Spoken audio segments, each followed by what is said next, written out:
Halo guys, welcome back to Rookie Trader Channel. Di sini kalian akan mendapatkan info-info yang berdampak ke market kripto seperti news dan makroekonomi. Kita juga akan charting BTC dan altcoin lainnya untuk melihat potensi pergerakan market berikutnya. Langsung aja kita mulai. Halo semuanya, selamat datang di Market Update hari Sabtu tanggal 20 September 2025. Minggu ini pasar global seakan merayakan pesta besar nih dengan S&P 500 dan Nasdaq yang kembali cetak all-time high. Tapi di balik euforia ini ada pergerakan-pergerakan besar yang sedang terjadi di dunia. Dari emas yang terbang sampai manuver strategis Cina yang berpotensi mengguncang ekonomi. Yuk kita bedah semua yang terjadi minggu ini dan apa yang perlu kita waspadai minggu depan. Untuk berita yang pertama, pasar saham global menutup minggu dengan sangat positif nih. Indeks S&P 500 itu naik sampai 1,22% dan Nasdaq melonjak sampai 2,21%, mencapai all-time high yang baru. Pendorong utamanya tak lain adalah keputusan The Fed yang memotong suku bunga sebesar 25 basis point menjadi 4-4,25%. Ini adalah pemotongan pertama di tahun 2025 dan The Fed memberi sinyal 2 pemotongan lagi di sisa tahun ini nih. Di sisi lain, harga emas dan perak juga terbang dengan emas menembus rekor sampai 3.707 per ounce. Analis memprediksi harga emas rata-rata bisa mencapai 4.000 per ounce di tahun 2026. Kenaikan ini menunjukkan adanya ketidakpastian di balik euforia pasar. Tapi investor justru meyakini kedepannya kebijakan fiskal akan lebih berpengaruh ke market dibandingkan kebijakan moneter. Saat ini pelaku pasar mempertanyakan apakah kebijakan moneter The Fed bisa kembali membuat pasar ketenaga kerjaan itu bergairah nih.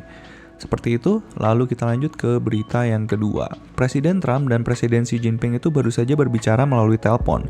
Pembicaraannya yang diklaim itu bersifat konstruktif. Mereka membahas perdagangan, TikTok, dan setuju untuk bertemu di KTT APEC. Serta mereka juga berencana saling mengunjungi ke negara masing-masing di tahun depan. Trump mengumumkan bahwa kerangka kerja kesepakatan TikTok sudah disetujui dengan kepemilikan akan beralih ke perusahaan US. Lalu kita lanjut, berita yang gak kalah penting adalah aset China. China kembali menjual obligasi pemerintah US dan kepemilikan mereka kini berada di titik terendah dalam 17 tahun terakhir. Analis menduga China mengalihkan dananya ke emas dan aset-aset Eropa, sebuah langkah strategis untuk mengurangi ketergantungan pada dolar US.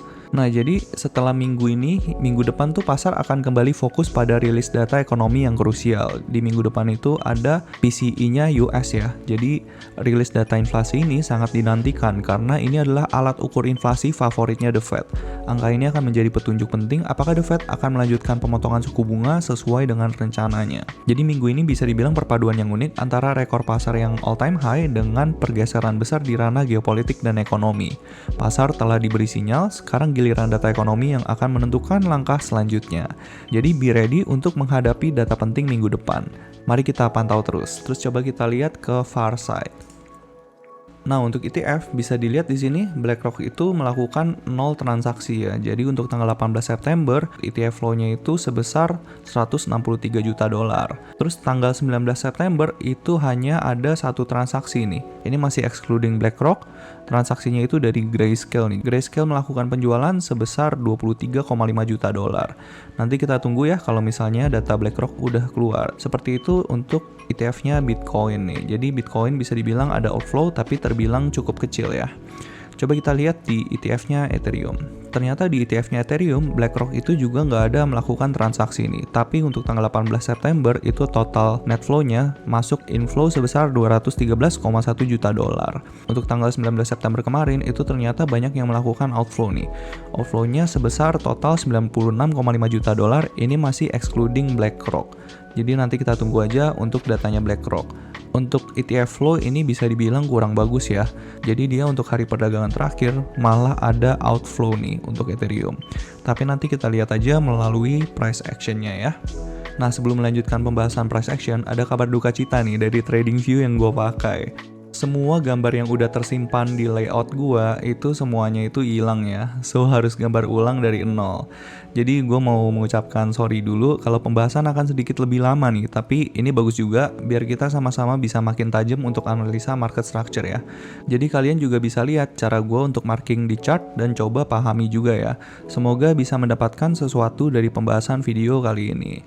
Coba kita mulai dulu dari pembahasan US 500. Ini kita akan melakukan charting dari dari zero ya. Jadi benar-benar fresh, belum ada markingan sama sekali nih. Oke, untuk US 500 kita mulai dari time frame weekly. Ini time frame weekly-nya itu bullish dengan last demand-nya itu di sini.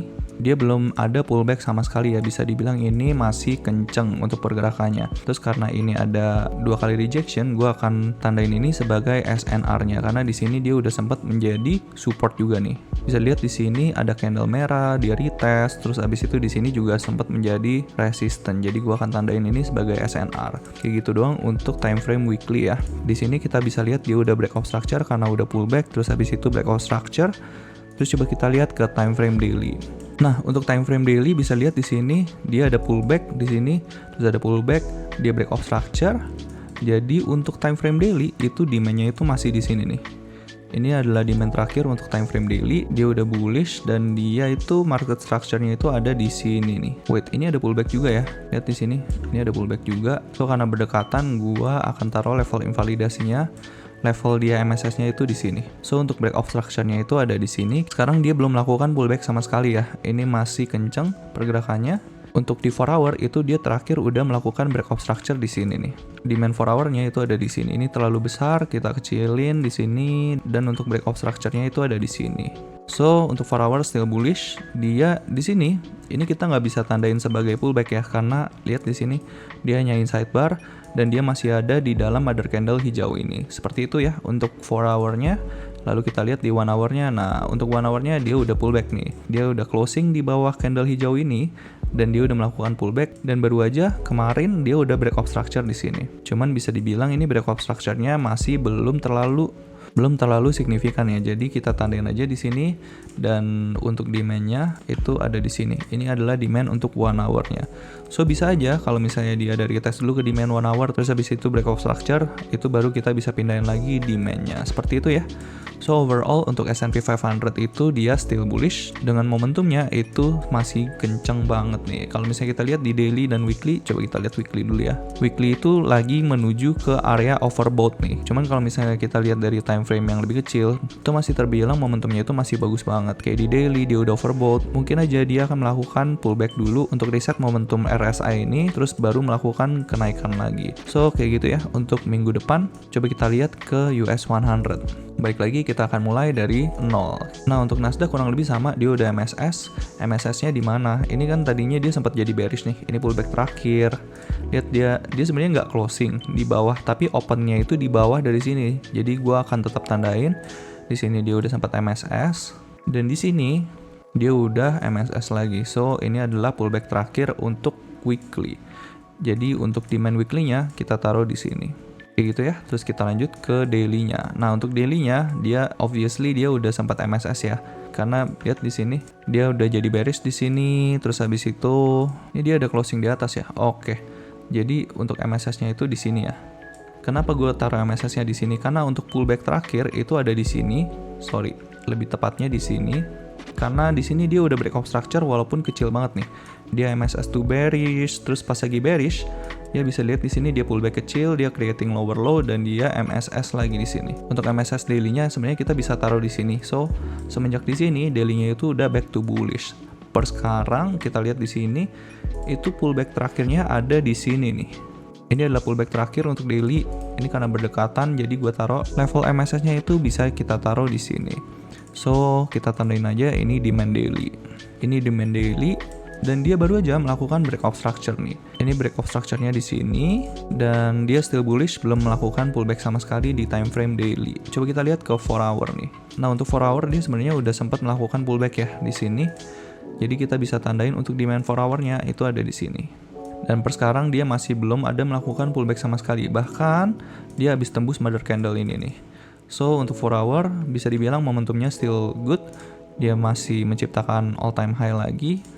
Dan untuk tutupan candlenya itu bisa dibilang Nasdaq baru saja menciptakan all time high baru nih untuk tutupan candle kemarin. Seperti itu untuk Nasdaq, so still good. Di 4 hour-nya coba kita lihat di 1 hour-nya. Nah untuk 1 hour-nya ini bisa dibilang dia udah pullback nih. Jadi untuk demand 1 hour-nya bisa kita taruh di sini. Itu untuk structure demand di 1 hour, dan dia belum melakukan pullback lagi ya. Per sekarang still good. momentumnya masih kencang, kita belum bisa tandain resistance sama sekali nih. Karena apa? Kalau misalnya dia masih kencang kayak gini dan belum melakukan pullback itu bisa kita consider dia pullback kalau misalnya ada candle yang tutupannya itu di bawah dari candle hijau ini nih.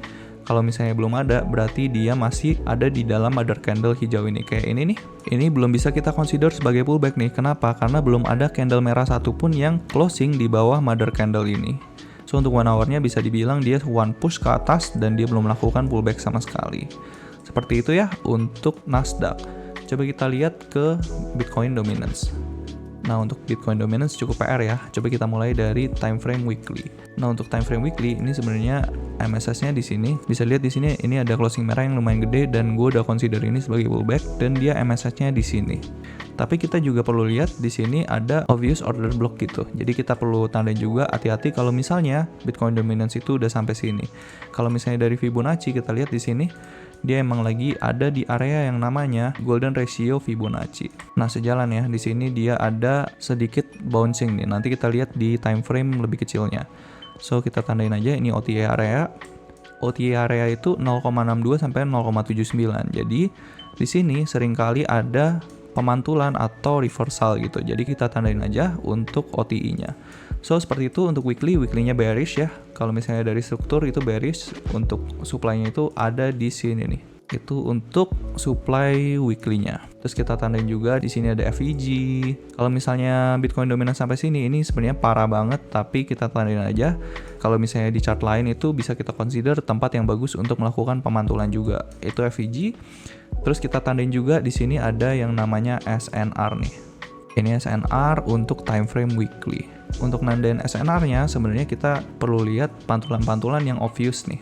Kayak gini-gini kan lumayan obvious. Jadi kita tandain untuk ngelihat kalau misalnya Bitcoin Dominance sampai ke area sini, kita berharapnya ada pemantulan lagi untuk melanjutkan penurunan ke bawah dan reversal di time frame kecilnya untuk melanjutkan penurunan ke bawah. Seperti itu ya untuk Bitcoin Dominance di time frame weekly. Coba kita lanjut ke time frame daily-nya nih. Nah, untuk daily-nya obviously dia udah bearish ya. Bearish-nya itu semenjak di mana? Bearish-nya itu semenjak di sini nih. Ini biar lebih jelas kita akan tandain untuk supply daily-nya. Tadinya kan di sini nih. Ini tadinya supply daily-nya nih. Terus dia creating lower low. Lihat di sini ada pullback. Dia closing di atas candle merah ini, dia pullback lagi dan dia udah break off structure. Dan break off structure-nya itu di sini. So, kita tandain ini break off structure dan supply daily-nya yang tadinya di sini itu bisa kita pindahin ke sini. Seperti itu ya. Ini pertama. Terus habis itu kita lihat lagi. Lihat di sini dia pullback kecil terus break off structure. Dia pullback kecil terus break off structure. Dan di sini dia pullback kecil dan dia melakukan break off structure lagi nih. Jadi kita bisa pindahin lagi untuk supply daily-nya itu nanti kita pindahin ke sini. Seperti itu untuk supply daily-nya. Jadi di sini ini ada struktur. Kita hapus dulu ini. Ada struktur, pullback, terus habis itu dia break off structure lagi. Jadi untuk supply daily-nya ada di sini. So, PR utamanya daily itu harus bisa closing di bawah sini. Kalau misalnya dia naik nih seperti ini adalah indikasi yang lumayan buruk. Kalau misalnya dia closing di atas ini, Bitcoin Dominance secara daily itu udah back to bullish atau udah mengalami yang namanya reversal gitu. Tapi reversalnya itu di time frame daily ya. Coba nanti kita lihat di time frame yang lebih kecilnya. Nah, untuk 4 hour as you can see di sini ada pullback kecil, dia creating lower low. Jadi untuk supply 4 hour-nya itu ada di sini. Ini untuk supply 4 hour-nya dan untuk supportnya itu ada di sini. Jadi harapannya dia bisa kepantul dari sini. Dia udah dites ya sekali, dia melakukan rejection kecil, terus sekarang lagi ongoing naik lagi nih.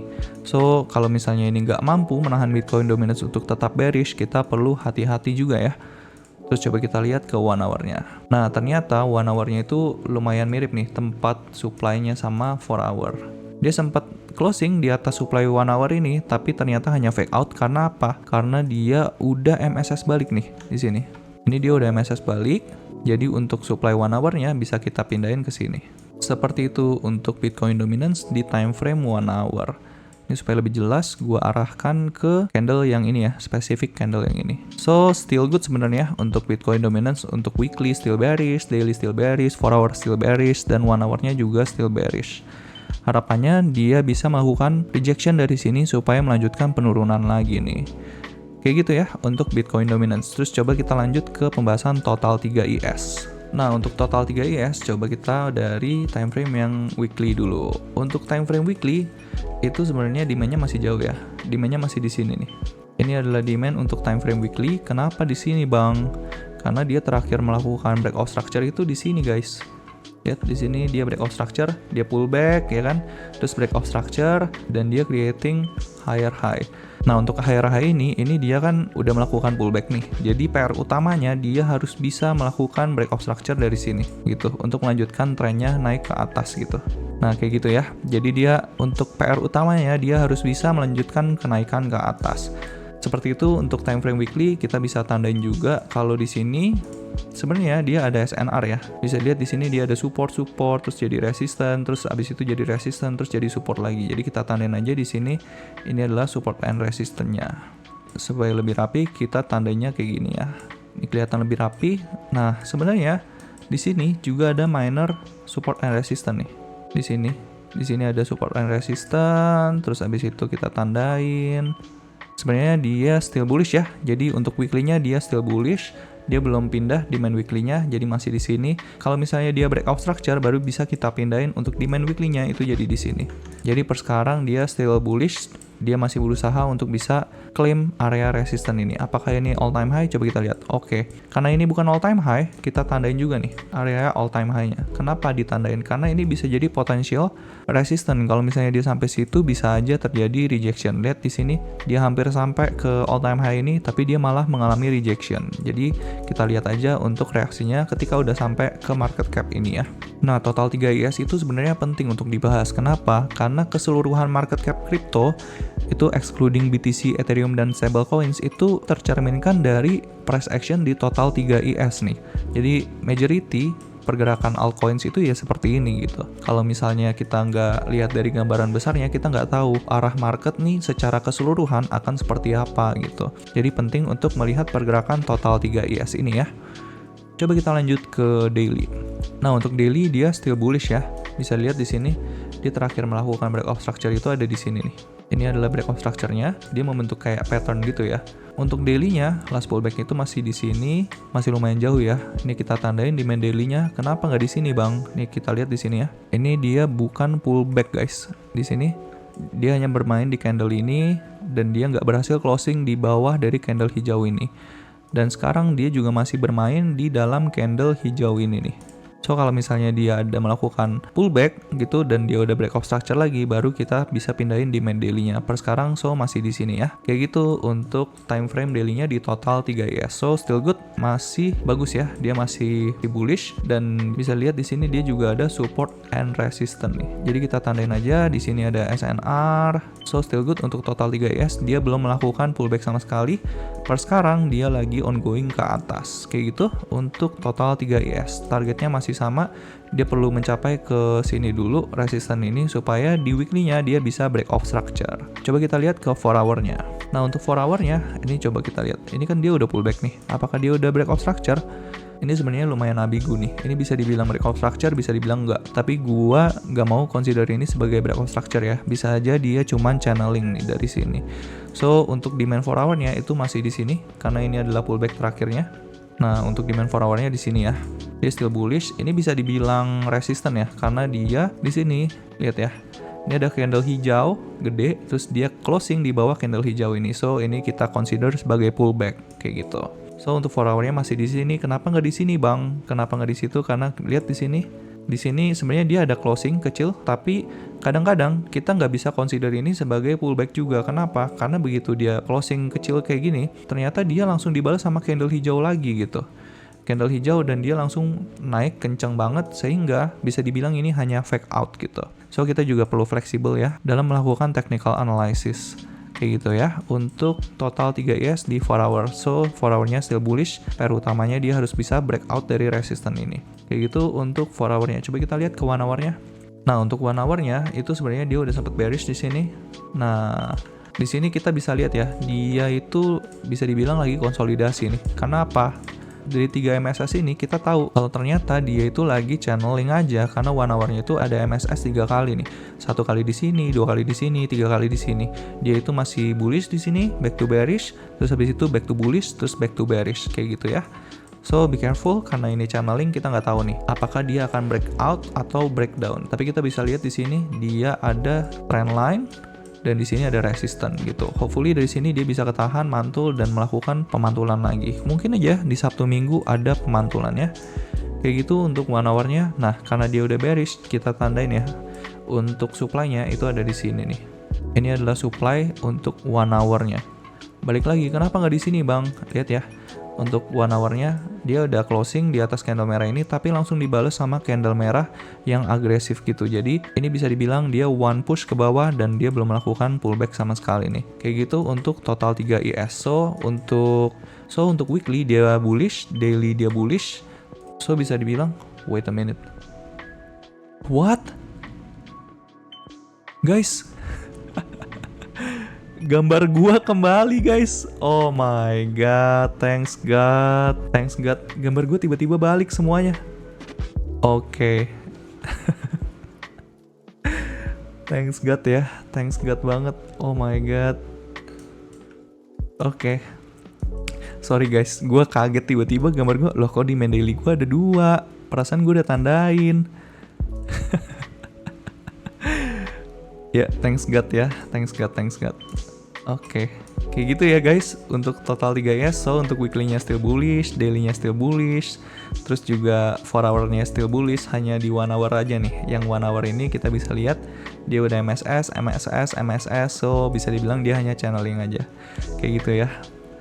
Oke, lanjut kita ke pembahasan Bitcoin ya. Ke Bitcoin. Nah, untuk Bitcoin ini dia lagi ada di demand 1 hour dan dia baru aja mantul di demand 4 hour nih. So untuk 4 hour-nya dia still bullish ya. Untuk pair utamanya dia harus bisa mencapai ke resisten ini. Per sekarang dia kan lagi ada di demand nih. Sebenarnya ini tempat yang lumayan bagus untuk melakukan pembelian. Tapi sayangnya apa guys? Sayangnya ini adalah weekend guys. Kalau weekend gue nggak terlalu menyarankan kalian untuk over trading gitu. Karena kalau weekend itu volumenya kecil. So bisa dibilang untuk 1 hour-nya itu still bullish dan 4 hour-nya itu still bullish ya. Coba kita lihat ke daily. Nah, untuk daily, wah gambar gue masih ada.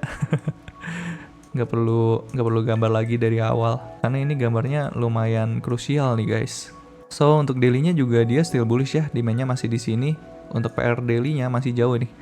Masih jauh karena resistennya masih di atas ini. Dia perlu untuk closing di atas resisten ini dulu, baru bisa kita consider sebagai breakout structure. Per sekarang dia masih konsolidasi aja nih di area kedua SNR ini. Nih lihat di sini ada SNR, di sini ada SNR dan dia lagi channeling di sini. Hopefully 1 hour sama 4 hour-nya itu bisa menahan pergerakan Bitcoin untuk tetap bullish di time frame 1 hour dan 4 hour. Kalau secara weekly, ini gua hapus dulu gambarnya. Oke. Nah, kalau secara weekly bisa dibilang dia hanya konsolidasi aja nih. Karena lihat di sini mother candle yang ini dia belum mampu closing secara signifikan di atas candle ini dan dia juga belum mampu closing secara signifikan di bawah candle hijau ini. So, bisa dibilang momentumnya masih bagus dan untuk demand-nya itu masih di sini nih. Gambarnya, nah bener kan? Untuk demand weekly-nya masih di sini nih. Lihat demand weekly kayak gitu ya.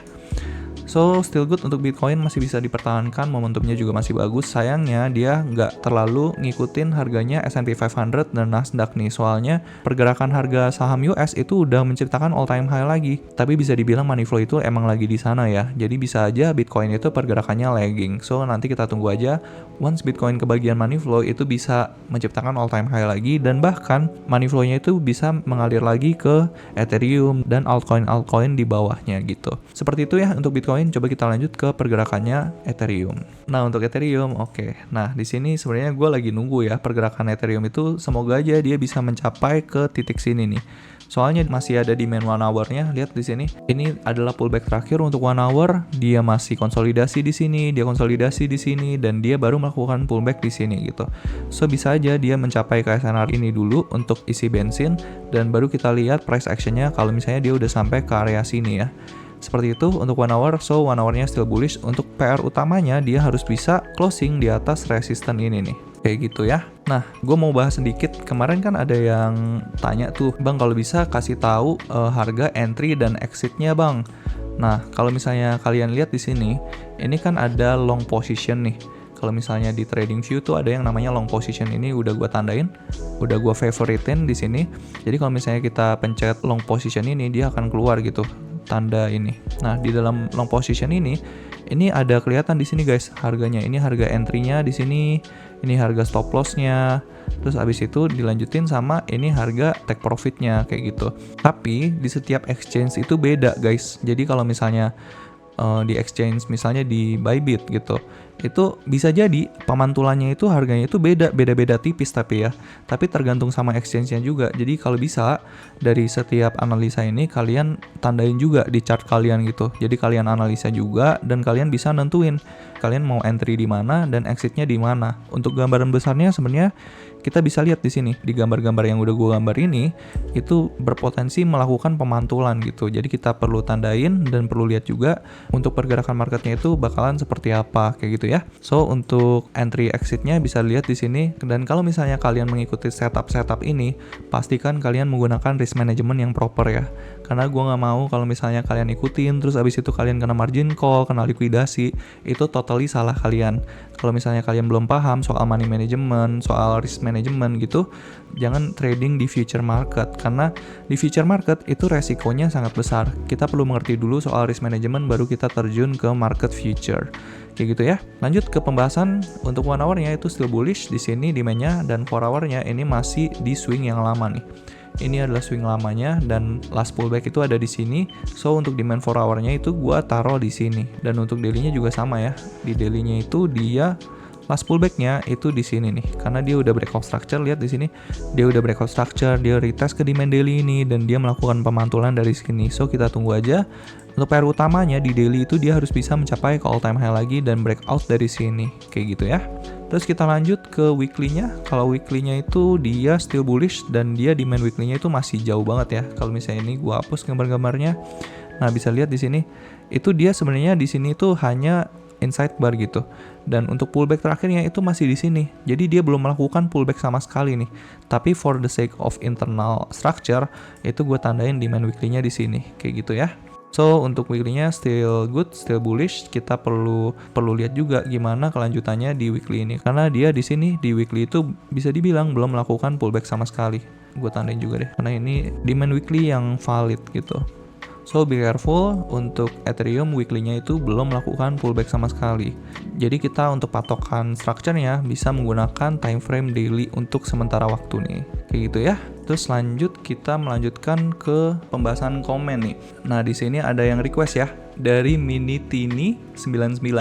Bahas NIR dan PP bang. Oke, kita bahas ya. Thank you ya yang udah komen, yang kasih pandangan, dan juga yang udah bilang thank you infonya dan lain-lain. Itu gue appreciate banget. Tapi perlu diingat, nih komen-komen seperti ini scam ya. Jangan pernah ditanggepin, jangan pernah dicoba-coba. Itu bisa jadi phishing. Bisa lihat di sini ini ada lagi, terus ini ada lagi. Itu hati-hati, ini adalah komen-komen phishing dan gue nggak ada waktu ya buat ngedelete satu-satu. So kita abaikan aja untuk komen-komen seperti ini ya. Thank you semuanya yang sudah mengerti. So, kita lanjut ke pembahasan NIR dan PP ya. Coba kita lihat dari NIR dulu nih. NIR ini adalah salah satu token AI ya. Salah satu koin AI, crypto AI, dan dia dulu sempat booming banget nih. Sampai dia dari bottomnya itu dia 3.500% up-nya. So, insane banget ya. So, kita lihat coba dari time frame weekly dulu. Untuk time frame weekly, di sini bisa dilihat dia pullback, ya kan? Dia melakukan closing di bawah, dia pullback. Semenjak di sini itu NIR itu udah bullish nih. Terus habis itu kita lihat lagi di sini ini bukan pullback. Untuk demand weekly-nya masih di sini. Ini demand weekly-nya. Dan baru di sini dia melakukan pullback dan dia masih bullish ya. Untuk resistance terakhirnya itu ada di sini.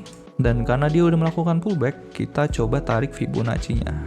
Nah, untuk Fibonacci-nya ternyata dia ketahan nih di OTI area 0,62. Ini OTI area, dia ketahan di situ dan dia lagi berusaha untuk melakukan pemantulan. Nah, di sini kita perlu tandain juga ada support and resistance nih. Oke, bisa lihat di sini dia sempat menjadi support, terus dia jadi resistance, terus jadi support. Nah, dari sini kita tahu bahwa ini adalah area yang penting. Berarti kalau misalnya ini adalah area yang penting, once dia breakout dari sini, kemungkinan dia bisa melakukan kenaikan lagi kayak gitu ya. Itu untuk pandangan secara weekly. Coba gua rapiin dulu. Oke, kayak gini lebih rapi ya. Kayak gitu untuk NIR nih. Jadi key levelnya itu ada di sini sekarang. Di harga yang sekarang itu adalah key levelnya gitu. Tapi kabar bagusnya weekly-nya itu udah bullish, ini adalah MSS-nya dan dia lagi ketahan di OTE dan mencoba untuk breakout dari SNR ini. Kayak gitu ya. Coba kita lihat ke daily. Nah, untuk daily-nya sama nih, dia udah MSS di sini. Ini MSS di sini, tapi dia balik lagi bearish di sini. Terus habis itu dia balik lagi bullish di sini. Dan per sekarang itu dia udah breakout structure. Karena dia udah breakout structure, jadi untuk demand terakhirnya ada di sini nih. Seperti itu untuk demand terakhirnya. So, untuk daily-nya itu still bullish ya. Dia still bullish, dia ada kabar bagusnya, dia ada liquidity sweep dulu nih sebelum melakukan breakout structure. Lihat di sini, liquidity sweep, mantul kencang, nice. So, untuk daily-nya dia still bullish, dia udah breakout structure. Coba kita lihat ke time frame 4 hour-nya ya. Nah, untuk 4 hour-nya, wow, nice. Ini momentumnya bagus loh guys, nice. Untuk 4 hour-nya bisa lihat di sini last pullback-nya itu ada di sini ya. Ini adalah last pullback untuk 4 hour-nya dan untuk NIR itu masih bisa dibilang inside bar di time frame 4 hour-nya. Kenapa masih inside bar? Lihat dia masih ada di dalam pergerakan candle hijau ini nih. So dia belum melakukan pullback sama sekali. Once dia pullback itu kita bisa expect harganya itu bisa mantul di area-area sini. Tapi kita lihat dulu di time frame kecilnya ya. Coba kita lanjut ke 1 hour-nya. Nah, untuk 1 hour-nya dia udah pullback nih. Untuk demand-nya itu ada di sini nih. Ini lumayan jauh untuk demand-nya 1 hour, so be careful. Apakah dia udah melakukan pullback? Nah, bisa dibilang dia udah melakukan pullback ya. Di sini dia udah melakukan pullback, so kita tandain ini adalah resistance-nya. Mungkin aja harga akan visit ke area-area sini nih.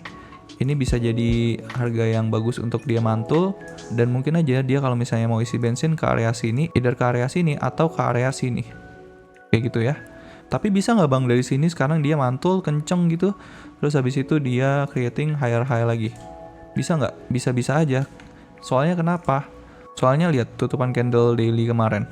Ini gua hapus, ini gua hapus, ini gua hapus. Tutupan candle daily kemarin ini candle yang lumayan gede gitu. Dalam sehari dia melakukan kenaikan 12% dan momentumnya masih terjaga juga di time frame kecilnya gitu. So bisa gue bilang dia momentumnya itu masih gede, masih bagus gitu.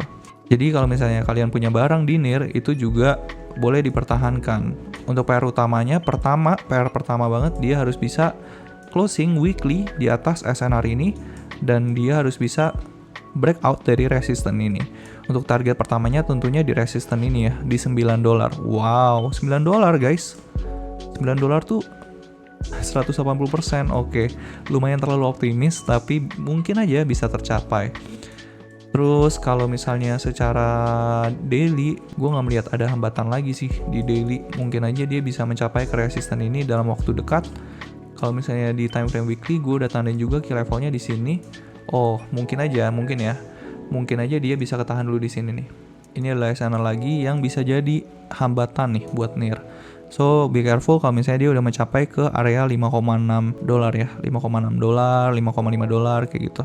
Oke, ini terlalu hopium ya. Gue nggak mau membuat kalian FOMO, tapi perlu diingat kita lagi ada di SNR ini. Sangat wajar kalau misalnya di SNR ini ada rejection gitu. So, untuk pengambilan keputusan kembali gue serahkan ke kalian. Ini lagi ada di SNR, menurut gue akan lebih bagus lagi kalau dia berhasil closing di atas SNR ini, baru kita melakukan pemanfaatan di NIR. So, kayak gitu untuk NIR. Coba kita lanjut ke PP. Gue kemarin tuh ada melakukan pembahasan ya di video sebelumnya. Untuk di video sebelumnya, gue ada bilang kalau weekly-nya PP itu udah breakout structure, dan untuk demand weekly-nya itu ada di sini. Ini dia sempat ada closing kecil banget, tapi gue nggak akan hitung itu sebagai market structure shift. So, untuk range trading kita masih di sini, dan di sini ada SNR, dia sempat kepantul, dan dia sempat mengalami rejection dari SNR ini, dan per sekarang dia lagi konsolidasi aja nih. Kalau misalnya kita lihat di time frame daily, nah kita lihat ya di sini. Di sini dia ada melakukan MSS di time frame kecilnya, terus dia MSS lagi back to bullish, terus habis itu dia MSS lagi back to bearish di time frame kecilnya. Di sini ada MSS, nanti gua kasih lihat, terus dia udah MSS lagi back to bullish gitu. Jadi per sekarang emang PP itu lagi konsolidasi aja, mungkin aja dia lagi creating momentum untuk breakout dari trendline ini. Per sekarang daily-nya itu still bullish. Ini adalah demand terakhirnya, lihat di sini. Jadi untuk range trading daily itu sebesar ini guys. Sebenarnya dia udah coba nge-retest demand daily ini dan dia udah melakukan pemantulan dari situ. Nah, makanya kita lihat dari time frame lebih kecilnya nih. Nah, untuk time frame lebih kecilnya, lihat di sini nih, dia udah MSS, back to bullish, dan di time frame lebih kecilnya, coba kita lihat di 4 hour. Nah, untuk 4 hour ini, itu dia baru aja melakukan pullback di sini nih guys. Makanya gue tandain 4 hour-nya itu demand-nya di sini gitu. Kenapa nggak di sini bang? Ya sebenarnya di sini bisa juga. Sebenarnya area ini itu valid internal demand untuk 4 hour, tapi akan lebih valid lagi kalau misalnya di sini nih. Kayak gitu ya untuk 4 hour-nya. Karena bisa lihat di sini dia hanya channeling baru dia breakout ke atas. Jadi ini adalah internalnya. Coba kita lanjut melihat pergerakannya di 1 hour. Nah, untuk 1 hour-nya bisa lihat di sini, ini dia adalah demand 1 hour-nya. Bagusnya harga 1 hour itu still bullish guys. Still bullish-nya tuh di sini nih. Dia ketahan di demand 1 hour melakukan pemantulan. Nah, sayangnya di internal structure-nya itu dia balik lagi ke area sini gitu. Kalau misalnya dia closing aja nih di bawah sini, itu adalah pertanda yang kurang bagus gitu di 1 hour-nya. Tapi ingat ini adalah 1 hour-nya ya. So untuk 1 hour-nya untuk resistennya itu masih di sini. Ini adalah resisten untuk 1 hour.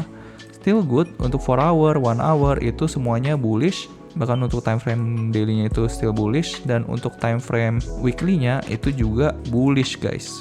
Kayak gitu ya untuk PP. So untuk per sekarang mungkin gue akan cari setup di sini. Sebenarnya ini tempat yang bagus untuk melakukan pembelian, tapi level invalidasinya itu di sini guys. Kalau misalnya bikin setup mungkin kayak gini kali ya. Kayak gitu untuk setup di PP. Mungkin kalau misalnya kalian mau nunggu lebih bagus lagi, mungkin kalian bisa nunggu di area demand 1 hour ini, karena mungkin aja dia ke retest lagi ya. Tapi perlu hati-hati karena di sini dia habis melakukan kenaikan kencang, itu turunnya juga lumayan kencang nih. Walaupun secara 4 hour-nya dia naik agresif terus dia turun agresif. Yang perlu dipertanyakan adalah buyers di sini kenapa nggak ada reaksi yang sama kayak buyers di sini gitu. Berarti kayak ada pelemahan momentum di sini, so bisa aja dia mencari liquidity dulu di sini baru dia melakukan pemantulan di sini. Bisa aja kayak gitu. Tapi kalau misalnya di sini ada pemantulan atau reversal itu juga bagus ya. Kayak gitu ya untuk PP. So, that's gonna be the update. Thank you very much for the support untuk YouTube channel ini. Kalau kalian merasa terbantu dengan video ini, let me know di kolom komentar. Saya akan dengan senang hati terus membagikan informasi ke teman-teman sekalian. God bless to you all and see you in the next update. Cheers, bye-bye. Dan kalau kalian memiliki request untuk charting altcoin tertentu, atau punya pertanyaan seputar kripto dan market, kalian bisa langsung request di kolom komentar. Thank you sudah menonton video ini sampai akhir. Kalau kalian merasa video ini bermanfaat, kalian bisa like, nyalakan notifikasi, dan pastinya subscribe ke channel ini. See you guys in the next video.